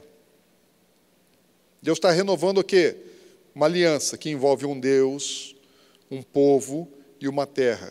E com um propósito de abençoar todas as nações da terra. Tem uma aliança, tem uma razão, tem uma causa para ser atendida. Lá mais à frente ele fala assim, olha, eu sou o Deus de Abraão, teu pai, não temas, porque eu sou contigo. Abençoar-te-ei e multiplicarei a tua descendência por amor de Abraão, meu servo. Fala, aquilo que Abraão fez foi suficiente para abençoar ele e a descendência dele. Abraão já não existe mais, morreu. Mas as bênçãos de Abraão ainda estão abençoando a sua descendência. Falou, os filhos estão abençoados, porque Deus olha para o filho e fala, eu vou te abençoar, por causa do teu pai. Então, aquilo que você faz vai gerar consequências para a sua descendência. Se você andar nos caminhos do Senhor, você vai ser abençoado. Agora, se você desobedecer, quem vai sofrer? Os teus filhos. Isso é muito sério. Eu sei que eu sou fruto de obediência de antepassados meus. Porque eu era um adolescente rebelde, eu não tinha feito nada de bom. Mas meus antepassados foram homens de Deus. Tem muitos antepassados que andaram com Deus, servos de Deus, homens tementes a Deus. Então, assim, eles abençoaram a descendência deles, e eu já estou abençoando a minha descendência. Eu não abençoo só, eu já pedi assim, falo, Senhor, minhas 4 gerações futuras, eu não quero nenhum no inferno. Então, eu já oro por 4 gerações, se Jesus não voltar antes, né? Eu quero 4 gerações, das minhas 4 gerações, meus filhos, netos, bisnetos e tataranetos, que eu não verei-os, né? Vou ver meus bisnetos talvez, né? Se eu viver um pouco mais de tempo, eu vou ver meus bisnetos. Netos eu já tenho. Mas eu oro por 4 gerações. Fala, um desses 4 aí para frente tem que orar pelos próximos. Né? Mas as minhas 4 próximas gerações eu já consagrei. Falei, não quero ninguém no inferno. Quero todo mundo no céu. Falei, por causa da minha fidelidade ao Senhor. Então, eu sei que eu posso fazer isso. Né? Tem que andar no nível de perfeição de Abraão. Eu ainda não tenho 99, mas vou chegar lá. Depois, Deus faz uma promessa, né, para Jacó. Jacó conhecia Deus através dos relatos do seu pai, do seu avô. Ele está fugindo para Harã, e quando ele está fugindo para Harã, que ele está levando somente um cajado, ele não tem nada, ele tem aquela experiência ali em Betel, né, os céus se abrem, ele vê de noite anjos subindo e descendo, daí Deus fala com ele. Para Abraão, o que Deus fala assim? Mandou Abraão sair para fora da tenda, olha para o céu, conta as estrelas nos céus. Não tinha como contar. Falou, pois a sua descendência vai ser como as estrelas do céu. Abraão, ele era astrônomo. Quando ele estava lá em Ur, ele estudava os astros, o movimento dos astros, a concordância geral dos estudiosos, comentaristas do passado, ele estudava os astros. Ele, pela observação dos astros, ele concluiu que Deus estava no controle daquilo tudo. Jacó não era tão estudado assim como Abraão. Jacó era o cara mais das cabras. Ele olhava mais para baixo, para o chão, ele não olhava muito para o céu, ele olhava para o chão, e daí Deus usa para ele assim, falou, Jacó, a sua descendência vai ser como o pó da terra. Então Deus fala comigo segundo aquilo que eu posso entender. Quanto mais eu tiver de base, de conteúdo, mais Deus pode falar que eu vou entender. Agora Jacó fala, olha, Jacó, não vou falar de astro com você que você não vai entender nada. Seu avô entendia, mas você está mais tapadinho do que ele. Então, é igual pó, tá? Falando da quantidade. Então, e Deus falou assim, olha, você pode ir para onde você for. Né? Eis que eu estou contigo. Para onde que ele estava indo? Para Harã. Qual é a terra dele? Canaã. A promessa não é em Harã, a promessa está em Canaã. Você está indo para lá, não está? Ok, eu vou com você.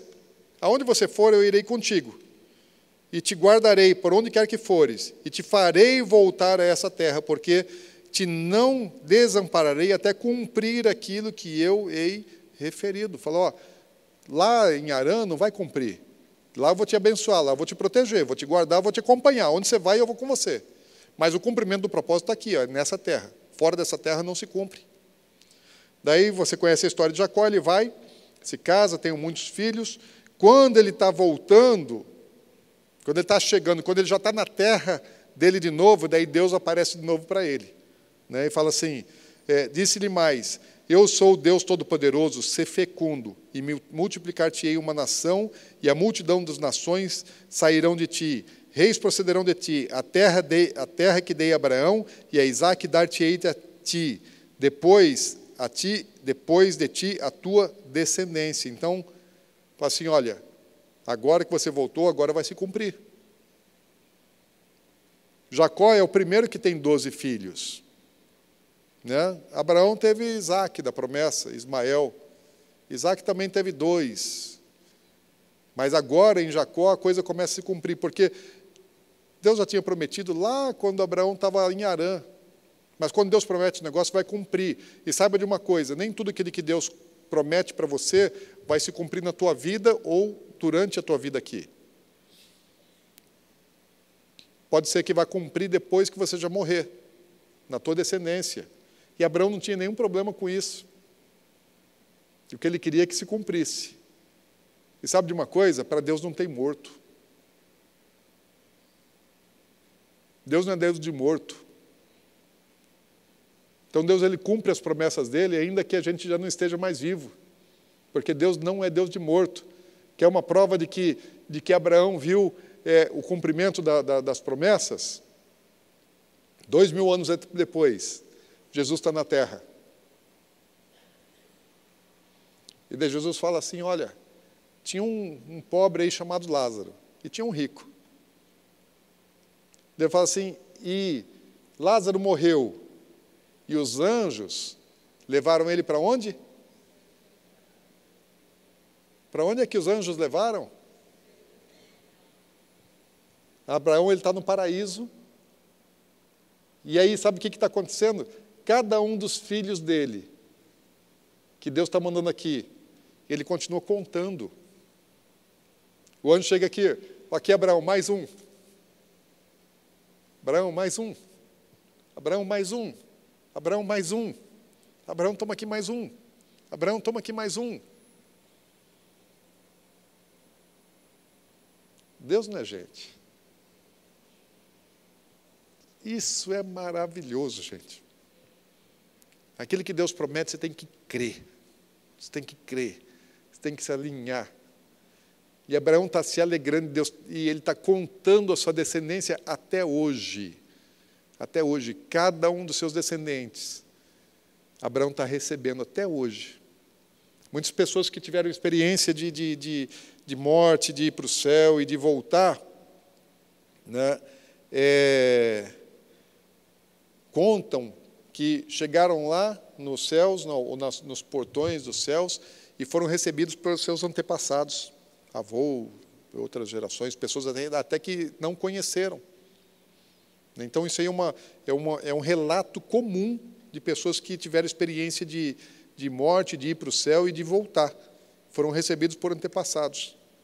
Então, se Jesus não voltar em breve, eu acho que não vai dar tempo, mas se demorar para a volta de Jesus, um dia eu vou estar lá no céu, e eu vou estar recebendo aqueles que eu nem vi, da minha descendência, que eu os abençoei. Porque isso é bíblico. Isso é maravilhoso. Não tem dinheiro que paga isso, gente. Não tem coisa, não tem recurso, não tem nada, não tem título, não tem nada que pague isso.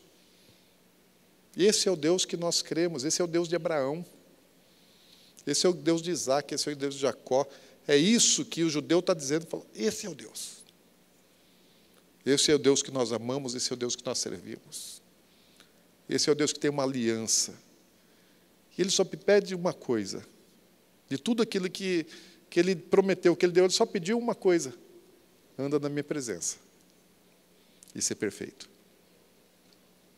Então, eu não tenho direito de pecar. Nós somos pecadores, eu sei. Mas a gente precisa chegar num nível de intimidade, de relacionamento, de fé, de obediência, onde eu tenho que dizer assim, eu não tenho direito. Eu posso ter vontade. Pode dar vontade de olhar uma pornografia. Está ali na internet, dá vontade de ver uma coisa ali, apareceu assim uma provocação. Pode até dar vontade de você ver. Só que eu não tenho direito. Pode dar vontade de falar mal da vida de alguém, de murmurar, de reclamar, de apontar o dedo, de julgar. Pode dar vontade de julgar alguém que fez alguma coisa contra você. Só que eu não tenho direito. Não é meu direito. Porque isso não é perfeito. Pode dar vontade de pegar aquilo que é de Deus para mim, a glória dele, ou o dinheiro dele, aquilo que não é meu, o dízimo dele, a oferta dele, pegar para mim. Ficar comigo, não entregar para ele, mas não tem direito. Porque o nível de perfeição, Deus não colocou mandamento. A graça é isso. A graça eu faço, não porque eu sou obrigado. Eu faço porque eu recebi aqui dentro. Eu vou cumprir, né, mesmo que eu não queira, mesmo que eu não sinta vontade, mesmo que eu não sinta desejo, que eu vou fazer porque é certo fazer. Então, isso é nível de graça, isso não é nível de lei. Isso não é religião. Isso não é religião.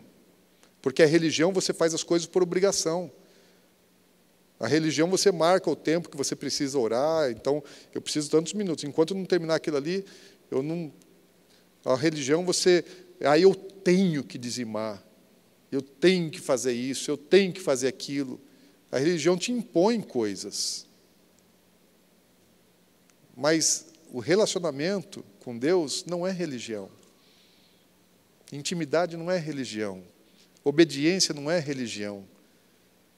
É saber quem é Deus, é se eu olhar para a face dele, se eu olhar, andar diante dele. Gente, não tem briga em casa, não tem separação, não tem discussão por causa de dinheiro, não tem o que é meu, não tem que ser honrado, não tem que ser respeitado, valorizado. Então, não, eu vou servir, eu vou padecer se tiver que padecer. Não importa, eu vou viver o que tem que ser vivido. E pronto. Amém? Sabe de uma coisa? Essa promessa, essa aliança que Deus fez, que agora a gente vai passar para um outro nível. Isso aqui é a base. Isso é a base que Deus está gerando, né? Depois Deus vai pegar uns escravos e Deus vai ter que ensinar para os escravos como é que faz. Daí Deus precisa de lei. Precisa de lei. Por quê? Porque eles eram escravos e não tinham o mesmo entendimento, o conceito que os patriarcas tiveram. Mas Deus ele fez uma aliança com toda a descendência. A descendência falhou, errou. Alguns fizeram certo. Deus levantou no meio da descendência de Abraão homens maravilhosos, mulheres maravilhosas. No geral, eles falharam, erraram. Por quê? Porque eles tornaram aquilo religiosidade. Deus não estabeleceu religião. Deus estabeleceu relacionamento. Obediência à vontade boa, agradável e perfeita dele. Eu não preciso de religião, eu preciso de Deus. E o que Ele tem para mim, os mandamentos dele são ótimos, são excelentes. Eu preciso obedecer, só isso. Não tem o meu, eu quero. Não, eu não quero nada, eu quero o que Ele quer, só isso. O que Ele quer é que é bom. A gente não precisa nem de dinheiro, gente. É que a gente precisa de Deus. Deus é que nos provê de tudo, né? Eu não posso ser escravo de coisa nenhuma. Amém? E a promessa que Deus faz, a aliança que Ele faz com o seu povo, né? Os profetas vão falar sobre isso e lembrar o povo. Todos os profetas do Antigo Testamento eles vão lembrar o povo sobre a aliança. E que eles descumpriram a aliança. Mas Deus fala assim, eu não descumpro a minha parte da minha aliança. E aquilo que eu fiz é perpétuo. Ao ponto dele, lá com Jeremias, né, está no final da apostila, tem o texto bíblico aí, fala assim, com Jeremias ele fala assim, olha, ele falando para o povo está indo para o cativeiro, ele fala, mas a minha aliança com vocês não acaba nunca. Enquanto existir dia e noite, a minha aliança permanece. Para ser quebrada a aliança de Deus com o povo hebreu, tem que acabar o sol e a lua. Porque ele falou, enquanto tiver os fundamentos do universo funcionando, né, a minha aliança está valendo. Então, muita gente acha assim, a igreja substituiu Israel. Uma ova. Nunca. Porque Deus fez uma aliança com o povo. E aquilo que Deus fez com o povo, Ele não quebra. Deus fez com uma descendência, não quebra. Nós fomos enxertados nas promessas que Deus tinha para esse povo. A igreja não substituiu, a igreja é enxerto. A igreja é enxerto. Então, eu sei dos erros dos judeus, da religiosidade. Você vai lá em Israel, eles sabem muito. E eu leio, eu aprendo muito com eles, porque eles sabem muito. Né? Principalmente do Antigo Testamento, eu tenho muito para aprender com eles, porque Deus os endureceu em parte, não endureceu no todo, endureceu em parte. Paulo fala assim, endureceu em parte. Da parte que eles não foram endurecidos, eu recebo deles, eu quero aprender, eu quero saber do conhecimento, do entendimento, da sabedoria deles. Mas tem uma parte que eles foram endurecidos, e a parte que eles foram endurecidos, eu deixa lá, deixa quieto. Eu não pego tudo deles. Tem uma parte que eles foram endurecidos. E eu sei que o sacerdócio de Jesus é superior. O Evangelho é superior. O Novo Testamento é superior. O ensinamento de Jesus é superior. Mas Jesus não anulou. Jesus ele só trouxe entendimento. O judeu fica amarrado na lei, religião. Jesus trouxe o princípio da lei. Né? O Evangelho é isso. O Evangelho é a palavra de salvação. Mas ele não anulou os mandamentos que foram escritos com base em valores e em princípios. Amém? Glória a Deus. Passei da minha hora, gente. Passei quase meia hora hoje. Fiz uma lição muito longa para a gente poder chegar até esse ponto, né? Poderia ser mais breve, mas eu amo isso. Alguma pergunta? 1, 2, 3. Uma aqui. Está aí, não? Está o microfone aí? Aqui para Isabel. Além da Isabel, tem mais alguma pergunta? Você tem também, Alexandre? Já fica aí do lado, então, para você falar. Pastor, eu achei interessante ali, quando o senhor fala de Melquisedeque, que ele é uma espécie de Cristo, né? Uhum. Se não for o próprio Cristo. O próprio Cristo. E ali, ele vive, por exemplo, ele manifesta a graça, né? Porque ele, com a revelação de Deus, ele dá o dízimo, não é lei, né? Espontâneo. É espontâneo.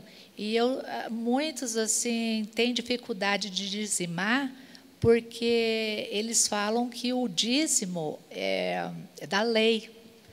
E, na verdade, eu tive o entendimento que Deus revelou, né, através de Melquisedeque, né? Quer dizer, ele deu o dízimo de tudo. E não aconteceu isso com o rei de Sodoma ali, que ele não quis nenhum cadarço, né? Ele rejeitou, ele falou, não quero nada disso. E ele dizimou tudo que ele tinha, Melquisedeque. E assim que é o nosso entendimento, né, que é a graça, né? Abraão recebeu realmente a graça ali. Eu tinha dificuldade para entender isso, em relação ao dízimo, né? Achei isso maravilhoso, isso aí veio me acrescentar mesmo no entendimento que eu não tinha. É pela graça. É pela graça. A lei é aquilo assim, Deus ele estabelece, tem que fazer. Mas Deus não quer mandar.